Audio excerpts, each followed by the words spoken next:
Olá, pessoal, tudo bem? Dando continuidade ao assunto, iremos ver agora funções oxigenadas. Eu não sei se vocês se lembram, mas o último assunto trabalhado que nós vimos juntos foi hidrocarbonetos. Mas dando sequência aqui na explicação, iremos ver na aula de hoje, né, esse conteúdo que é muito relevante no terceiro ano do ensino médio, que se chama funções oxigenadas. Então vamos lá. Então, antes de falar de funções oxigenadas, nós precisamos entender que dentro da química orgânica, para lembrar que química orgânica é aquela parte, aquele ramo da química que estuda os compostos que em sua estrutura tem um grande protagonista, que é o carbono, né? A química orgânica, ela contempla muitos compostos, milhões de compostos. Então, a química orgânica, ela é bem ampla, certo? Então, essa parte da química, ela acaba contemplando diversos compostos.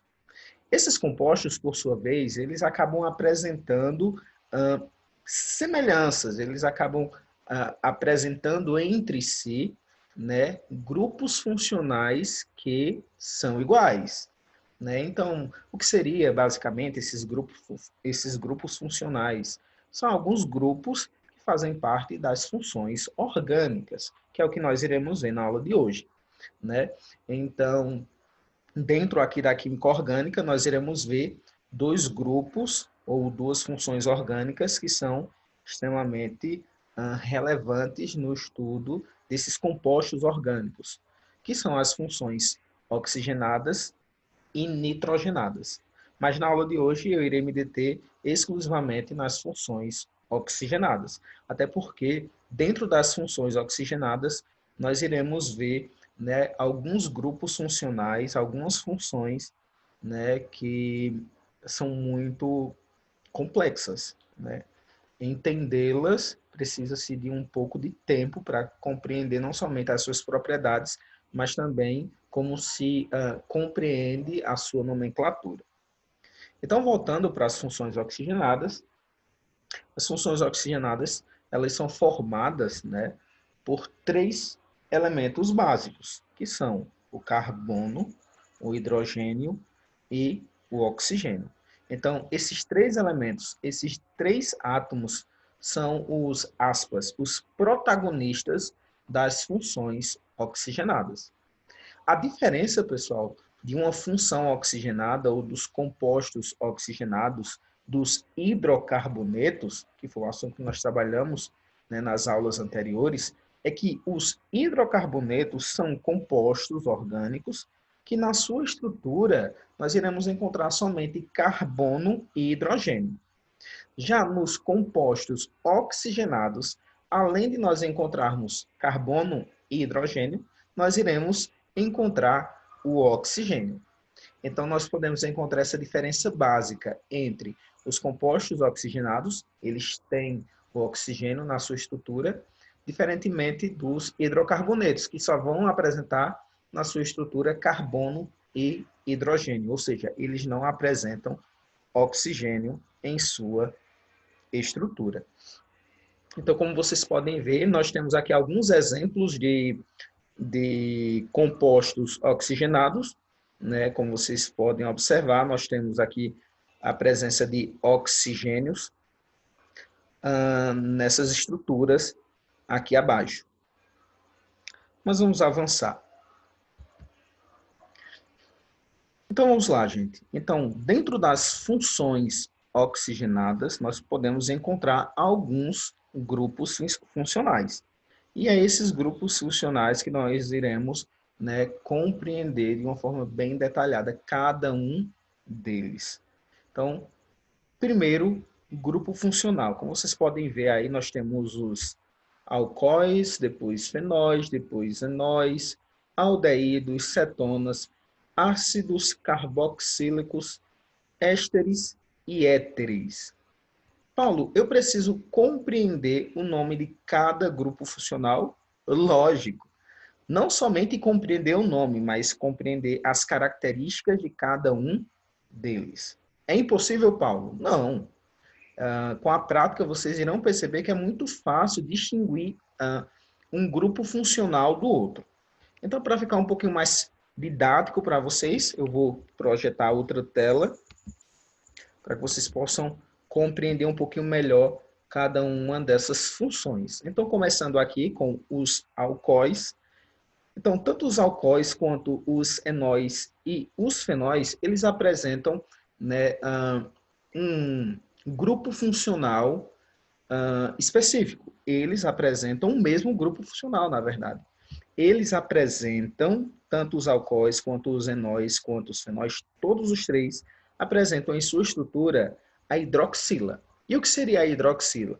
Seria, né, a junção do oxigênio e o hidrogênio. Então, toda vez que a estrutura tiver o oxigênio e o hidrogênio, como vocês podem observar aqui juntos, nós temos a hidroxila.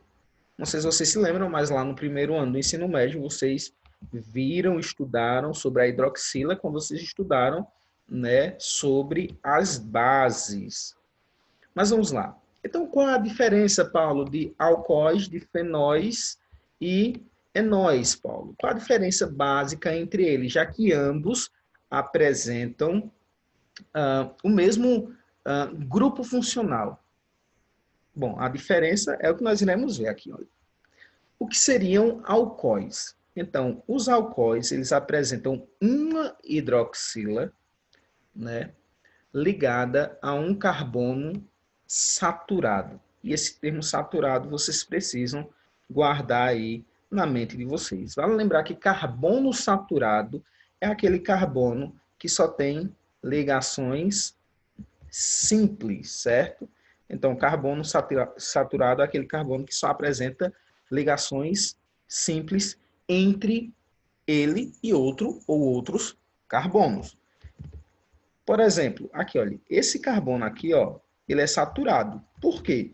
Porque ele tem uma ligação simples aqui e outra ligação simples. Ou seja, as ligações que conectam esse carbono com esse outro carbono e esse carbono com esse outro carbono aqui são ligações simples. Por isso, esse carbono ele é considerado saturado. Ou seja, todo carbono saturado ele só vai apresentar ligações simples entre os carbonos. Então, guardem aí na mente de vocês. Um álcool, ou os alcoóis, que é o plural de álcool, os alcoóis, eles vão ter na sua estrutura uma hidroxila, e essa hidroxila, que é esse grupo aqui, a hidroxila estará conectada a um carbono saturado. Por exemplo, ainda pegando esse exemplo aqui, ó, nós temos um álcool aqui, porque a hidroxila, que é esse grupo aqui, ele está conectado a um carbono saturado. Nós temos outro exemplo aqui, ó, a hidroxila ligada a um carbono, vale lembrar que aqui, ó, nós temos um carbono, aqui nós temos outro carbono, aqui outro carbono e aqui na extremidade outro carbono conectando-se, né, com hidrogênios, como eu já expliquei para vocês em aulas anteriores. Então, esse carbono aqui, ele é saturado. Por quê, Paulo? Porque ele só tem ligação simples entre ele e o outro carbono. E o terceiro exemplo, ainda acerca dos alcoóis, é esse aqui de baixo. Olha, nós temos a hidroxila conectada a um carbono saturado. Paulo, mas se a hidroxila estivesse conectado a um carbono que não fosse saturado, fosse insaturado, ele seria álcool? Ele seria um álcool? Ele participaria dessa função, desse grupo funcional? Não. Para o meu composto ser considerado um álcool, ele precisa, a hidroxila, ela precisa estar conectada a um carbono saturado, certo? Diferentemente dos enóis. A diferença dos alcoóis para os enóis é que os enóis, eles terão, como eu falei anteriormente, eles terão a hidroxila, assim como os álcools, ou os alcoóis, só que essa hidroxila estará conectada a um carbono insaturado. Vale lembrar que os carbonos insaturados são aqueles carbonos que apresentam uma ligação dupla entre carbonos ou uma ligação tripla entre carbonos, certo? Então, os enóis são aqueles compostos que têm a hidroxila conectada a um carbono insaturado, como vocês podem ver aqui nesse exemplo de cima. Como vocês podem ver nesse segundo exemplo aqui, olha, a hidroxila, que olha, ela pode ser feita, ela pode ser representada dessa forma aqui também. A hidroxila está conectada a um carbono, ó, que tem ligação dupla, ou seja, é um carbono insaturado. Então, esse composto aqui, ó, ele não é um álcool. Por quê, Paulo? Porque a hidroxila está conectada a um carbono insaturado. Terceiro e último exemplo, esse aqui de baixo, ó, a hidroxila aqui, esse grupo OH, está conectado a um carbono, vale lembrar que aqui, ó, tem um carbono, certo? Não esqueçam disso. Esse carbono, ele é insaturado, porque tem uma dupla ligação, ó. Então, nós temos os alcoóis e nós temos os enóis. Então, só para fechar, só para diferenciar entre esses dois, alcoóis apresentam a hidroxila conectada a um carbono saturado. Os enóis apresentam a hidroxila conectada ao carbono insaturado. E os fenóis, Paulo? Simples. Os fenóis, eles também irão apresentar em sua estrutura esse grupo funcional aqui, a hidroxila. Só que a hidroxila, ela estará conectada, ligada ao benzeno. Vale lembrar que o benzeno é esse composto que tem 6 carbonos com 3 duplas ligações se alternando entre si. Então, isso aqui, ó, somente isso que eu estou mostrando para vocês é o benzeno. Não esqueçam disso, nós temos o benzeno. Então, toda vez que a estrutura tiver um benzeno e no benzeno tiver uma hidroxila conectada a esse benzeno, então significa que temos um fenol. Então, como vocês podem ver nesses 3 exemplos, nós temos esse fenol aqui, por sinal ramificado, ele tem essa ramificação. Nós temos esse outro fenol, também ramificado, a ramificação metil aqui. E nós temos aqui, por fim, esse terceiro fenol com essa ramificação. Basicamente, esse composto aqui, ele se assemelha a esse porque ambos apresentam ramificação e, no caso, ambos apresentam um metil. A diferença é a posição que esse metil está localizado. No caso, esse metil está conectado a esse carbono, já esse metil aqui, ó, que esse agrupamento, que é essa ramificação, está conectado a esse outro carbono, ou seja, a ramificação está conectada em carbonos diferentes, o que acaba diferindo esse composto desse aqui. Eles acabam sendo compostos diferentes. Mas, enfim, gente, para fechar essa ideia, para fechar, né, essas 3 funções oxigenadas, no caso, os alcoóis, enóis e fenóis. Alcoóis são aqueles compostos, né, onde tem a hidroxila, esse grupo OH, conectado ao carbono saturado. Enóis, temos a hidroxila conectada ao carbono insaturado. E os fenóis, nós temos a hidroxila conectada ao benzeno.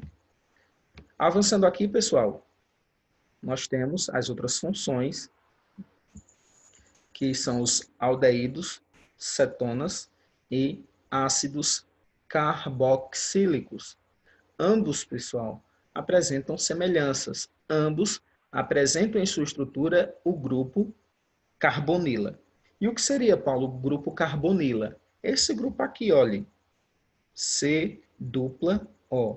Esse grupo, C-O, é o que nós chamamos de carbonila. Portanto, tanto os aldeídos, cetonas e os ácidos carboxílicos, ambos apresentam em sua estrutura a carbonila. Então, como ela vai estar localizada na cadeia, né, vai mudar o composto, vai diferenciar um composto do outro.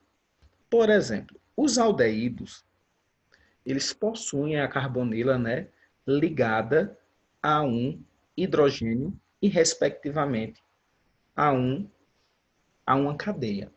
Por exemplo, olha, nós temos aqui a carbonila e essa carbonila está conectada a um hidrogênio. Essa característica aqui, ela pertence a quem? Aos aldeídos. Então, esse grupo funcional aqui, ó, ele vai estar conectado a um radical, ou seja, a uma cadeia, certo? Isso aqui é o que nós chamamos de radical, beleza? Então, esse grupo funcional aqui, carbonila conectada a hidrogênio, pertence a quem? Aos aldeídos. Já as cetonas, nós temos a carbonila entre dois radicais, um à direita e outra à esquerda. E os ácidos carboxílicos, eles apresentam a carbonila, como vocês podem ver aqui, olha. Só que a carbonila está conectada a uma hidroxila. Então, vocês precisam diferenciar esses três grupos funcionais. O que é que